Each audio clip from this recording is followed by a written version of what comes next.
Hi and welcome to this latest conversation video.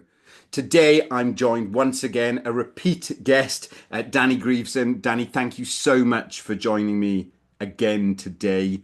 We're talking today about unlocking our potential both professionally and personally.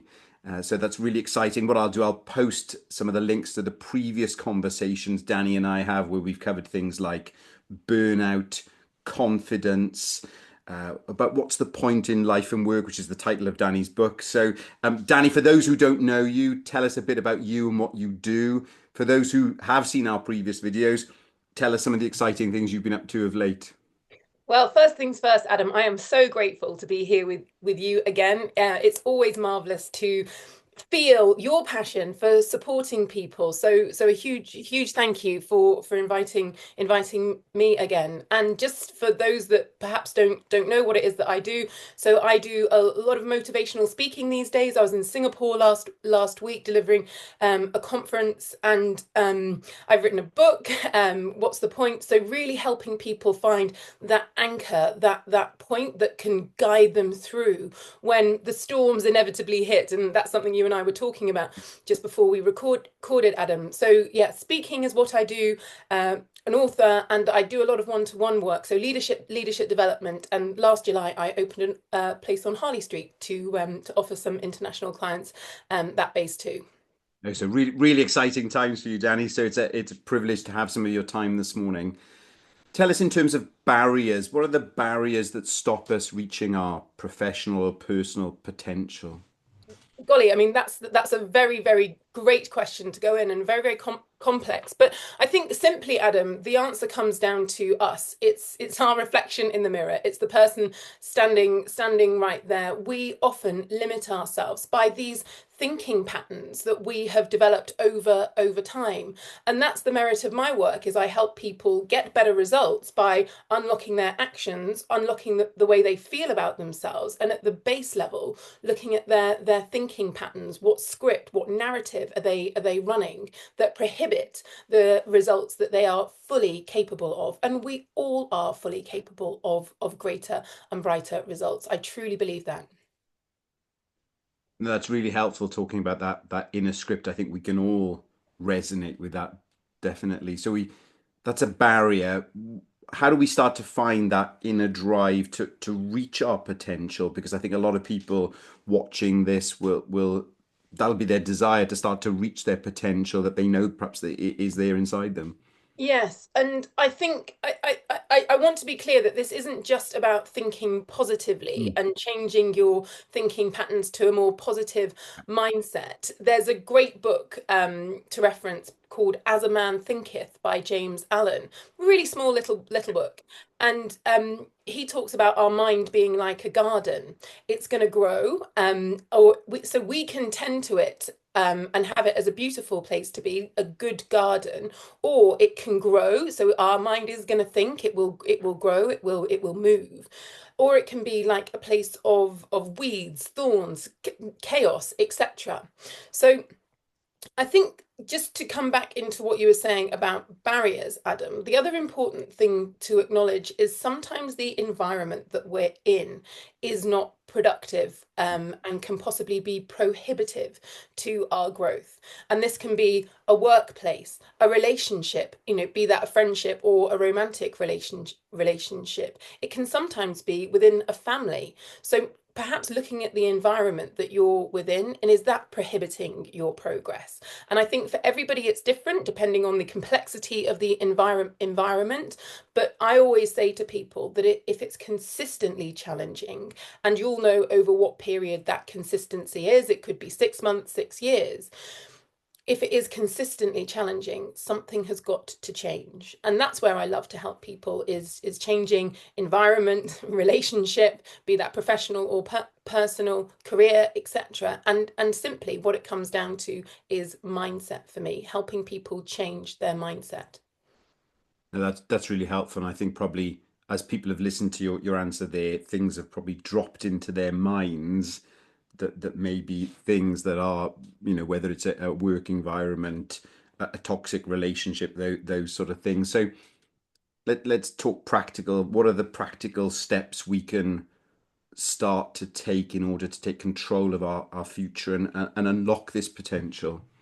Oh, Adam, it's such a great question, and I love stepping in and helping people right here to begin those action steps. And for me, it all comes from within. So there's no point trying to set up a new app, get a new watch, buy a new car. None of that is really helpful when it comes to recognizing that you need to take some action steps to changing. So it certainly comes from within. Ralph Waldo Emerson said, he said, "What lies behind us, what's gone, what lies before us, what's coming, a tiny matters compared to what lies within us."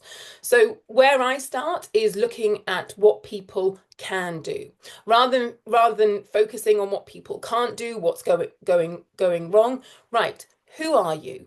What value do you bring? These are tough questions for most people, Adam. We don't often start with these questions and looking at ourselves in this way. What energizes me? What makes me come alive? What am I passionate about? Another question. What am I deeply passionate about? So we start there in building that certainty within the person. So helping them step forward into that uncertain environment that they're potentially navigating. So certainty always comes from within. And just in terms of that, you talked about what we're passionate about and what we're really passionate about. If somebody was listening to this? Are there any things you'd say, right, go away and do this now? Are there any sort of practical takeaway steps they could have a go at? To discover that, to discover, Mm. yeah. So yeah, before I give the steps, I want to press into the thinking of a gentleman who's passed away now called Howard Thurman. Now you might not know his name, but you'll certainly know who he was the mentor for. Martin Luther King. In the 60s, he was Martin Luther King's mentor or coach. We use that word nowadays. So Martin Luther King had a coach, Howard Thurman, and he said, "Don't ask yourself what the world needs. Ask yourself what makes you come alive and go do it." Because what the world needs is people who have come alive. And it's that fire inside, that aliveness that I really like to help people find and crucially step into. So some steps that will help people think about this is what captivates you. So when you see the news, there's so much trauma happening in the world. What is it that captivates you, Adam? You see this more than most in human rights. But what news stories captivate you? What do you think that's not right? What do you think there's injustice there? What really stimulates something within you? It might not be a human matter. It might be a climate matter. Then asking yourself also, what do I do when I'm in my flow? And in your flow, this is a word that gets bounded around quite a lot. But what do I do that I have a spring in my step? I'm naturally energized by. Time seems to pass very quickly when I'm doing it. What is that? So just begin to write a list or draw a diagram of these things that bring you alive. Will be a great place to start in developing your life to be one of not only success, but your fulfillment. That's helpful. Love that idea about people who've come alive. You know when you've met somebody who's really come alive and is working or living out of their passion rather than somebody who's not. And perhaps I challenge people to go away and take those steps that Dani's outlined and maybe sit down with a notebook, a cup of tea and work through and start to go through those exercises. Dani, anything before ask you about what you've got going on and how people can engage with your work? Is there anything else that you'd like to leave us with us? Yes. So thanks, Adam. Um, looking at some really fresh and current data actually from Gallup's State of the Global Workplace, that I think there are two pertinent points that I want to share. It's not good news, not good news, and isn't everyone delighted they came to this great Yeah. motivational session? But I only deal with the real world. Mm. And so Gallup surveyed 128,000 people worldwide, and it showed that people that were actively disengaged at work. So where we look at engagement, people feeling energized by work, excited by it, got a spring in their step. When we look at the opposite end of the spectrum, people that are demotivated by work. I mean, you might have a number in your head, people listening, but last year the number, so 2024 data shows that 15% of people worldwide are what's called actively disengaged at work, actively disengaged. Now, why am I sharing this? Because all of us note somebody who is around us at work that is destructive, complaining, negative, possibly wants to cause trouble at work. So just I'm saying this because we all know those people, and as we spoke about before we jumped on, I saw a bit of a rise in tribunals that my leaders were dealing with last year. These are the people that are potentially going to cause problems in workplaces. So when we're looking at motivation and how we do that, some of these people, these individuals in your team or around you would be someone to ask the questions that I've shared today. And then the other really pertinent point that I thought was really, really interesting from the state of the global workplace is that actually 20% of people shared that they feel lonely.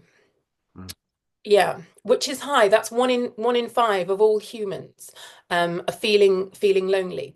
So my encouragement before we bring this into land is everybody listening to connect, to have a sincere connection with somebody that you might be thinking is lonely, but just connect with somebody that matters to you. We are, as Brené Brown says, hardwired for connection. We need connection at a cellular level. And at the very base, I believe that connecting with great people truly does help motivate us.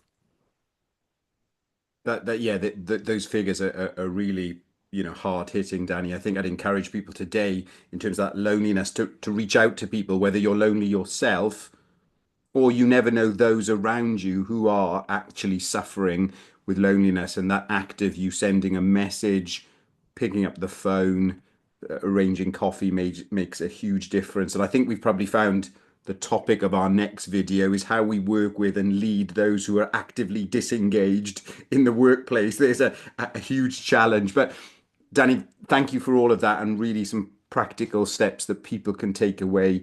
Tell us what got going on and how people can engage with you personally and your work. Yes, thanks, Adam, so much. So I think it's important to share these real statistics and real figures and what's happening in the real world, because I don't want people to think that I'm just some positive person. I deal with reality with people, and I'm lucky enough to be trusted with military leaders, media stars these days. So I really do deal with the reality of what's happening. But it's exciting things that are coming up is continuing those really, really strong working relationships, and lots more speaking, actually, lots more speaking events, and hopefully bringing positive impact to a lot of people, Adam. That's the mission. That's truly, truly the mission. So I'm really, really grateful that you have taken the time to engage with me, and thank you for the true brilliance that you are to the world, Adam, in keeping us all positive. And I'm truly, truly, truly grateful for you, Adam Pipe. No, thanks, Danny. I appreciate that. And in terms, if people wanted to come and get you to speak to their organization or their business, is that something people can do? I'll put your details below the video, of course.